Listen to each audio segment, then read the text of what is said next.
Artillery was once famously called the strongest tool. There's this great quote from General Barton, who commanded the 4th Infantry Division back in World War II. Oh, I know the one.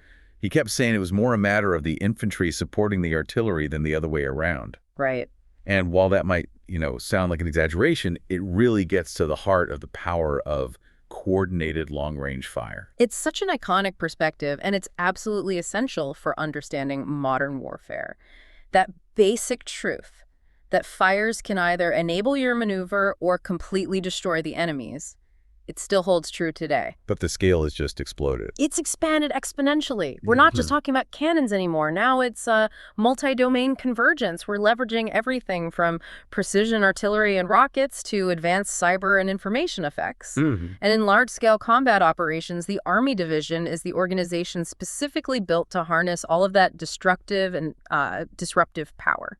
And they have to do it with incredible synchronization, often across vast distances. Okay, so let's unpack that. Let's get into the complex machinery that makes all of this possible. Let's do it. Today, we're taking a deep dive into how a division-level headquarters actually executes targeting within the operations process. Yeah. Because this isn't just about, throwing rounds downrange based on a gut feeling.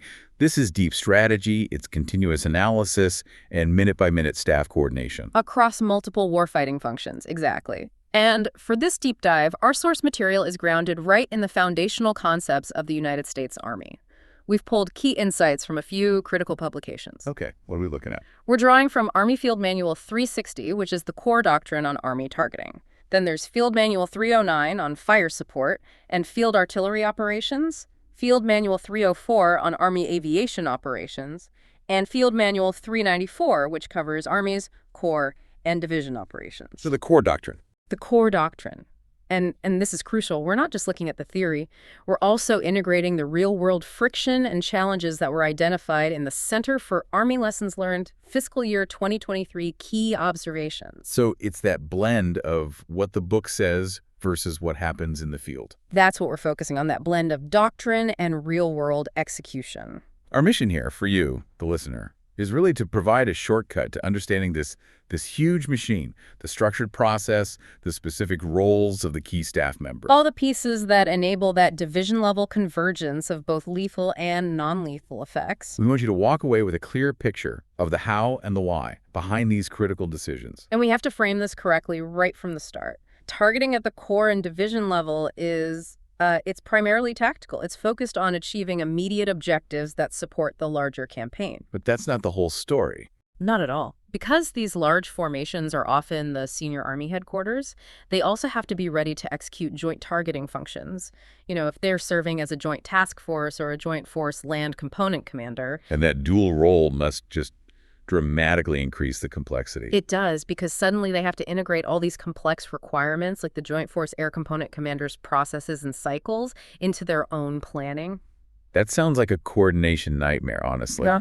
Bouncing between the intense, short-term tactical fight and those longer joint operational timelines. It absolutely is. Yeah. And that's exactly why the division needs a rock-solid, well-defined process to manage it all. Okay, so let's start with the foundation.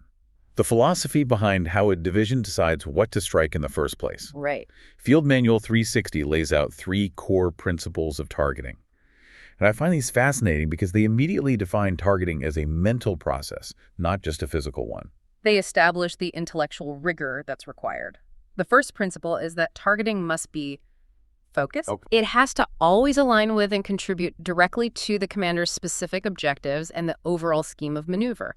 Every single action, whether it's a rocket strike or a psychological operations message, it has to serve that purpose. So if it doesn't move the ball forward on the main goal, it's not worth it. Exactly. If a target doesn't directly contribute to the mission objective or neutralize an essential enemy capability, it's not worth the time, the resources, or the risk. And that focus leads directly into the second principle, which is being effects-based.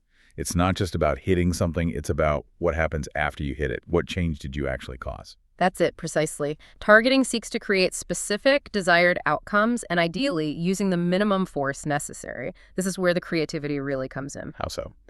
The staff has to select the optimal mix of lethal and non-lethal actions and capabilities to achieve a whole range of effects. Things like destroy, disrupt, neutralize, inform, influence, or even deceive. The art of targeting is creating those desired effects with the least risk and the least expenditure of time and resources. Can you give us an example of that? Yeah. Of that optimization?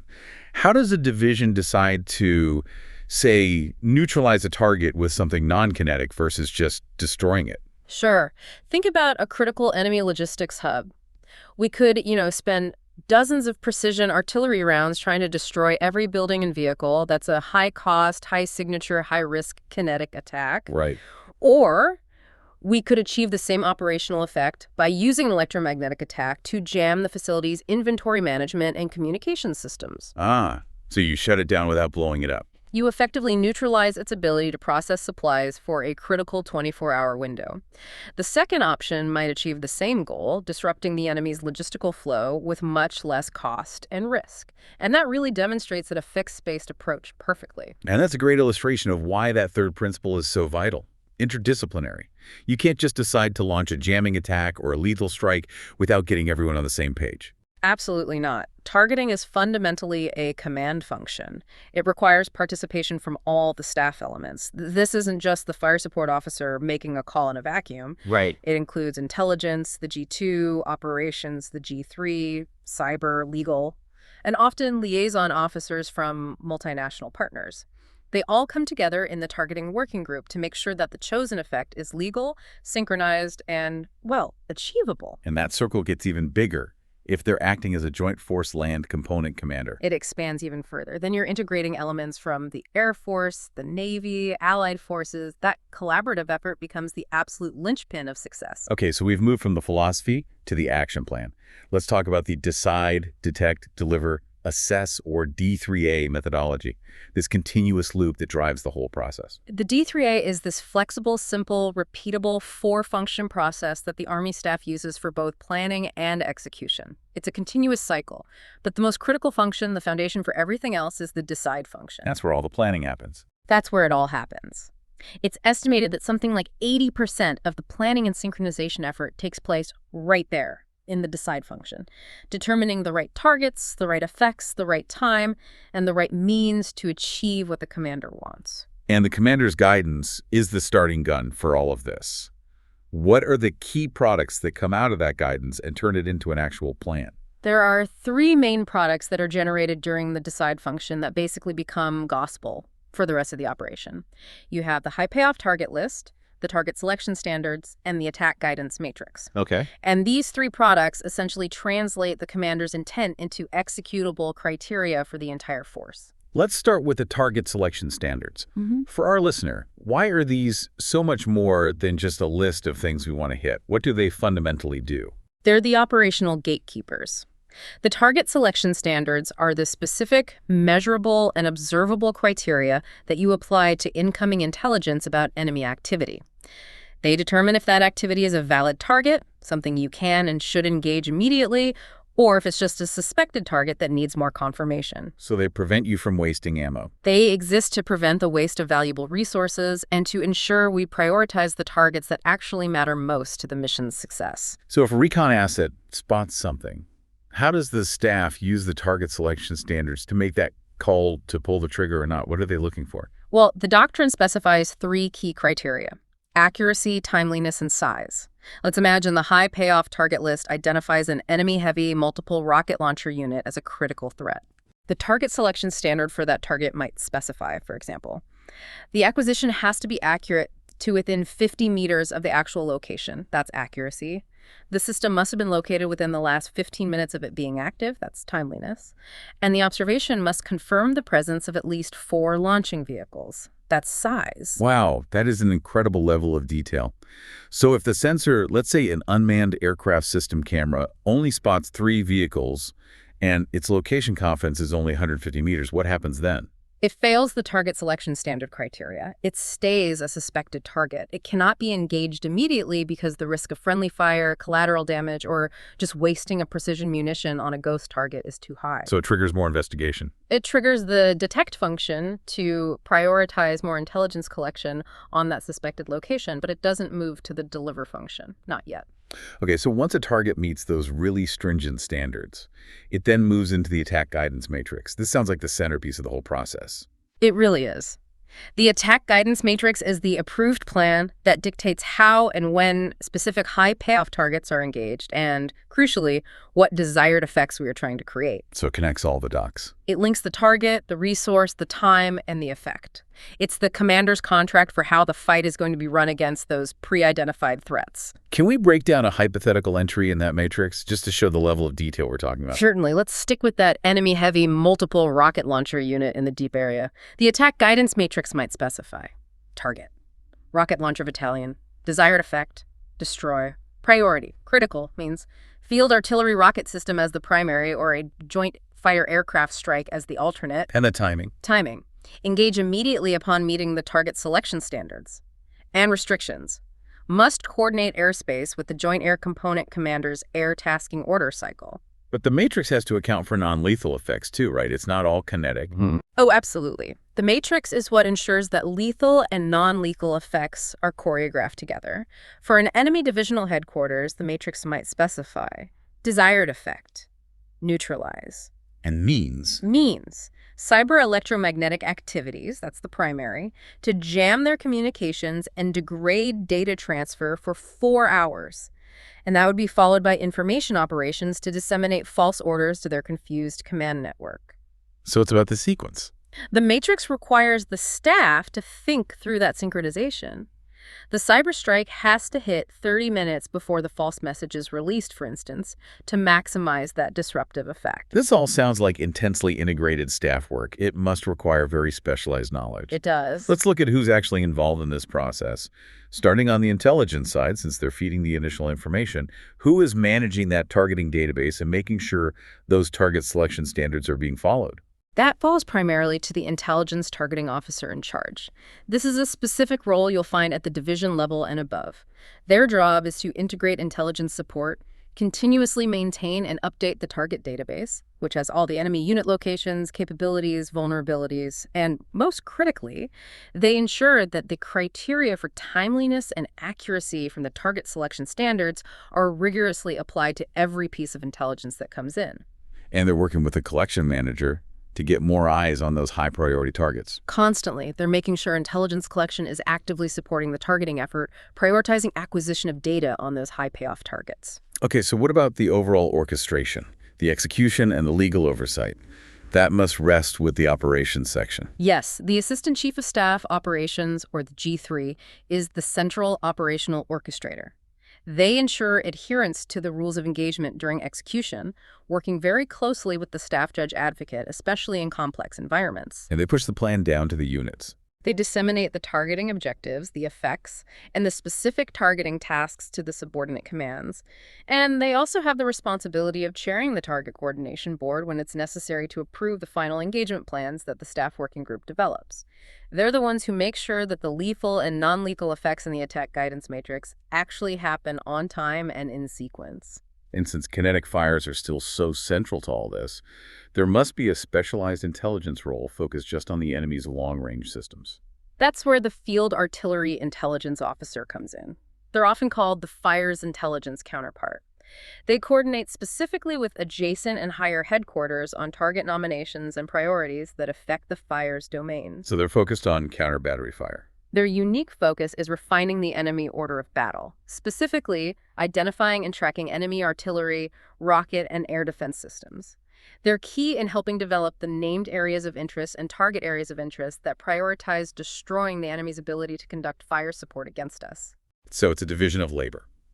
The Field Artillery Intelligence Officer is focused on counterfire targets, while the Intelligence Targeting Officer is looking at broader, systemic targets like command and control nodes. Precisely. And they have to operate in lockstep because often neutralizing an enemy's command post a general target makes their rocket units, a fire support target, easier to destroy because they lose that command and control connectivity. Okay, let's move from the planning methodology to the execution environment. Let's talk about the element that turns these plans into continuous action.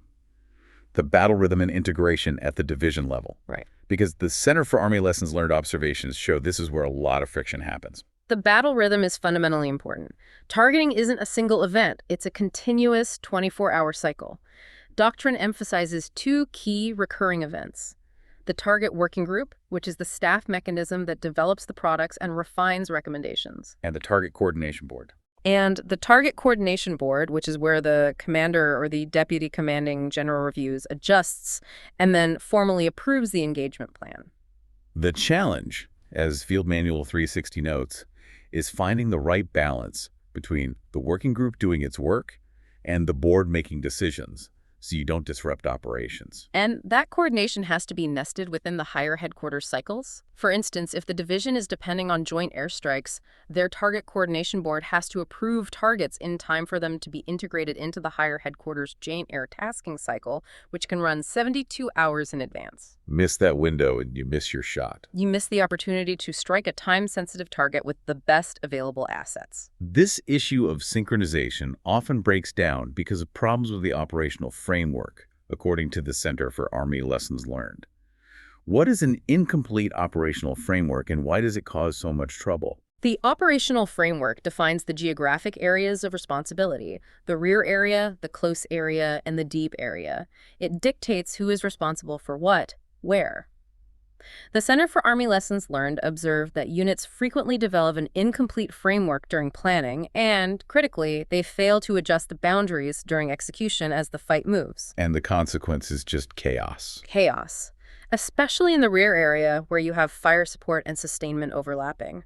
If the common operational picture of those phased boundaries between the core rear area and the division's rear area isn't shared and updated, you instantly get clearance of fires issues. So a unit might be firing into what they think is the deep area. But because the boundaries haven't been updated, that target area might now overlap with a friendly brigade support area or a supply route. It just inhibits effective coordination of fire support and protection across the entire operational area. The Center for Army Lessons Learned observation points out that the large number of tenant units in the rear area logistics, military police without clear tasks and purposes, quickly becomes a span of control issue. It's absolute congestion and confusion. The recommended best practice to fix this is very organizational. You use a maneuver enhancement brigade and a dedicated tactical combat force as the leads for security and rear area terrain management. So you create a single authority. A centralized authority. Then, the other tenant brigades can be assigned base clusters within the Maneuver Enhancement Brigade's area operations to synchronize their responsibilities. The Maneuver Enhancement Brigade essentially takes over command and control of that congested space. And that brings us to the importance of the rear command post synchronization. Right. A lot of people see the rear command post as just an administrative or sustainment hub, but it's much more. It has to establish its own efficient nested battle rhythm focused on priorities like sustainment, protection, and rear area risk mitigation. How does that synchronization failure show up? Is it just slow decisions? It's often information overload that leads to poor decisions. The observation stresses that key meetings, like the current operations update brief or the targeting board in the main command post, have to have defined outputs that feed other working groups.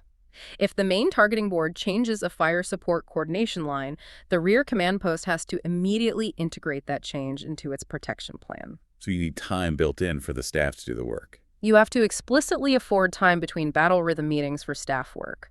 The goal is to maximize the time the Deputy Commanding General for Support has for high-level decision-making, while ensuring the entire staff stays synchronized. Let's shift gears to the core delivery mechanism for lethal effects. The field artillery. Field Manual 309 gives us a clear look at their role. The role of the field artillery is constant: to destroy, neutralize, or suppress the enemy by cannon, rocket, and missile fire, and to integrate and synchronize all fire support assets into operations. They are the principal organization for delivering surface-to-surface indirect fires. And the critical link, making sure all that firepower is integrated correctly, is the fire support coordinator. That's right. This officer typically commands the field artillery organization, and they serve as the supported commander's primary advisor on all fire support matters. They're responsible for making sure the commander's targeting intent is translated into actual steel on target. The doctrine is really firm on the principle of flexibility for artillery. Why is it an absolute rule that field artillery is never placed in reserve? Because fires are the responsive tool that maintains momentum.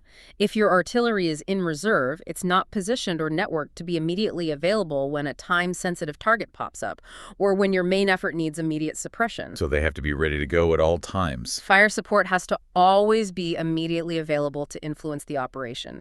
That's why commanders establish command or support relationships like general support or general support reinforcing to weight the main effort and provide responsive fires exactly when and where they're needed. We talked about accuracy with the target selection standards. The field artillery has its own relentless pursuit of accuracy. The goal is accurate first-round fire for effect. Why is that so vital? Accuracy is a force multiplier. It enables surprise and economy of force. If you need a dozen rounds to destroy a target, you lose time, you use more ammo, and you give the enemy time to react. If you get the desired effect on the first round or volley, you maximize surprise and you maintain tempo. And to do that, Doctrine defines the 5 requirements for accurate predicted fire. Yes, they are. First, accurate target location and size. Second, accurate firing unit location. Third, accurate weapon and ammunition information. Fourth, accurate meteorological information. And fifth, accurate computational procedures. The first 2 seem really tough if you're in an environment where your global positioning system is degraded. They are. But think about the third and fourth. Accurate weapon and ammunition information. That requires knowing the precise condition of the propellant, the wear on the cannon tube, the specific ballistic characteristics of that lot of ammunition. That's a huge data challenge in a high-tempo fight. And accurate meteorological information seems almost impossible to maintain across a division's entire area. It's extremely difficult. You need real-time data on wind, temperature, air density at different altitudes, all along the trajectory of the round. Without that, rounds can drift significantly. And if these requirements aren't met, what happens tactically? If even one can't be met, the unit may have to revert to adjust fire missions. And the costs are severe. You sacrifice surprise, you increase ammunition expenditure, and worst of all, you increase the chance that the enemy's target acquisition assets will detect your muzzle flash and sound, making you vulnerable to counterfire. Okay, beyond the weapons themselves, the division has to manage the 3-dimensional space using fire support coordination measures and airspace coordinating measures. These measures are the essential language of synchronization across domains. They are the lines and boxes on the map that regulate who can shoot where and when. Take the fire support coordination line. This measure, established by the land commander, defines a line beyond which all fires must be coordinated with the affected commanders before engagement. So coordination is mandatory across that line. How is that different from the coordinated fire line? The coordinated fire line is a different tool used to speed up ground-based fires. It's a line beyond which conventional surface-to-surface fires can shoot at any time without additional coordination. But, and this is the critical distinction, it does not eliminate the responsibility to coordinate the airspace. Why that difference? Why does it speed up surface fires but still require airspace coordination? Because a cannon shell has a ballistic trajectory that goes thousands of feet into the air. Even if the land commander lets ground units fire freely across that line, they still have to coordinate the airspace to make sure friendly aircraft fighter jets, unmanned aircraft systems, aren't flying through that same space at that same altitude. And then in a joint context, there's the kill box. Right. This is a 3-dimensional permissive fire support coordination measure. Permissive meaning you can engage without asking for clearance every time. Exactly. The purpose is to cut down on execution coordination time. We use color coding. A blue kill box permits only air-to-surface fires, while a purple kill box permits both air-to-surface and surface-to-surface fires, integrating artillery and aviation under one pre-approved plan. And all of that requires robust airspace coordination measures. Absolutely vital for managing that 3-dimensional area. They facilitate the efficient use of airspace for everyone. And coordination between airspace coordination measures and fire support coordination measures is not optional. It's essential to prevent tragic accidents. Okay, we've covered field artillery. Yeah. But the division's ability to operate in depth really relies on Army aviation. Field Manual 304 details their unique role.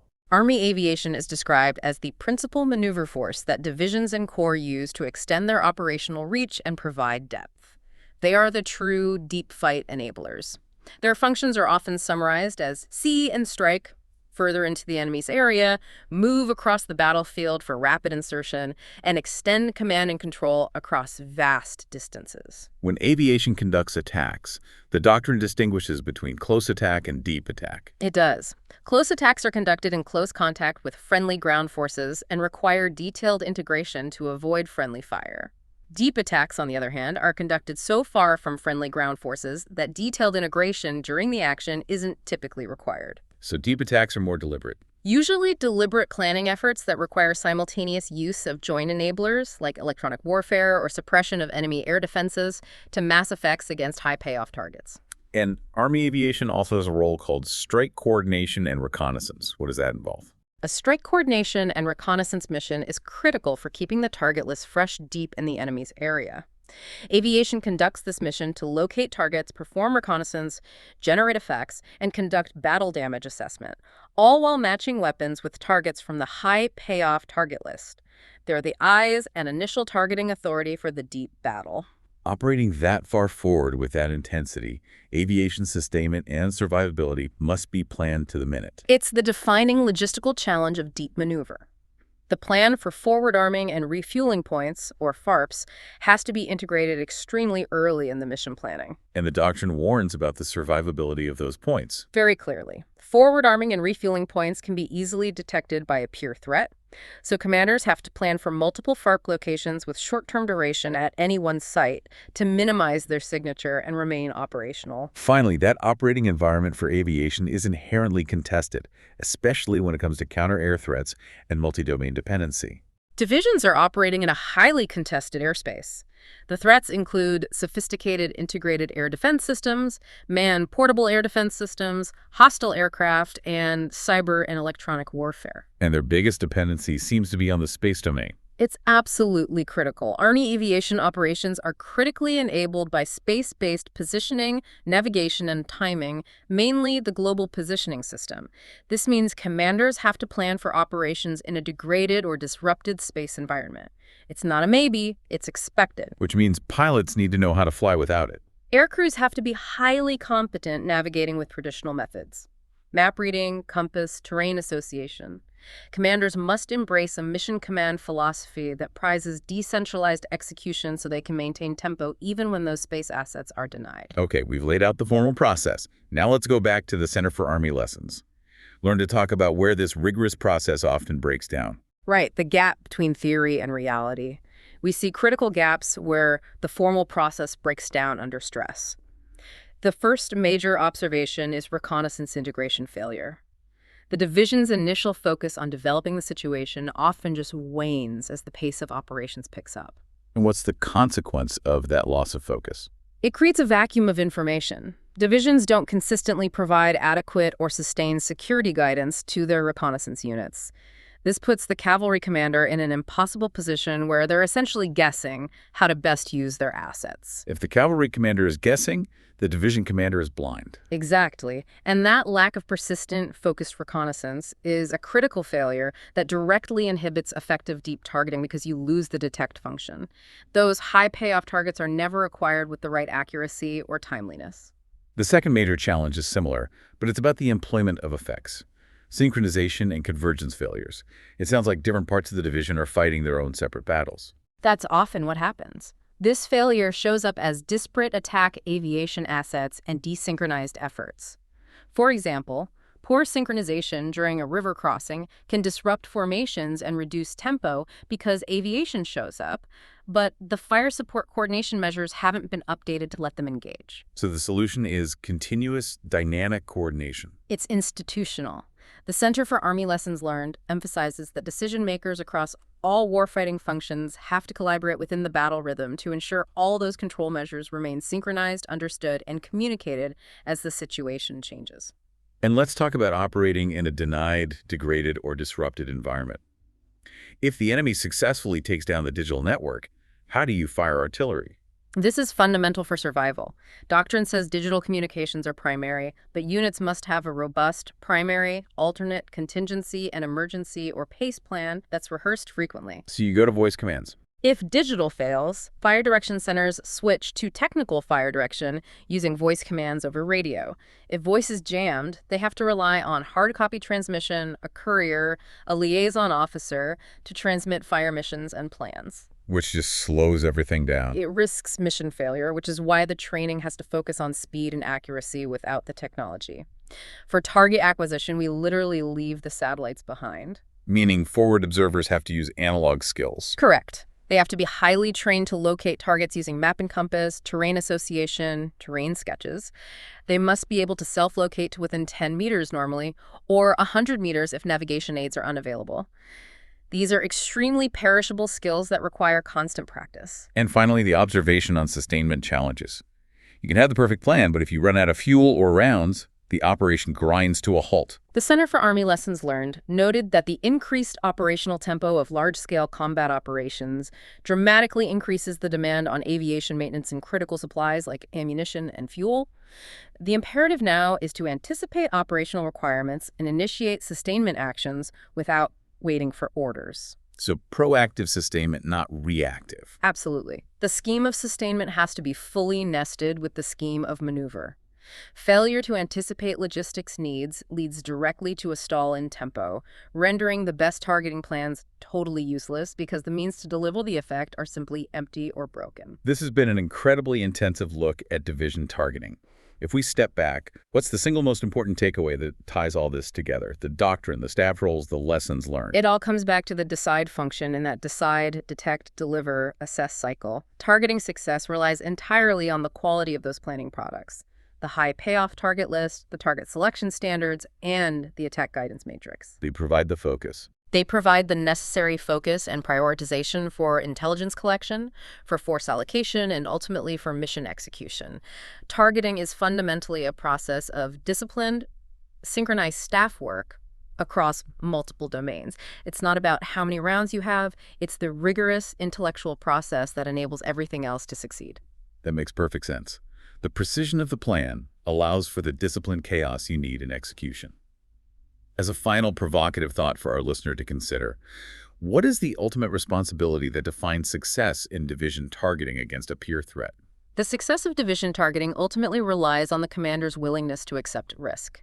The complexity of a denied, degraded, or disrupted environment means perfect information and perfect coordination are impossible.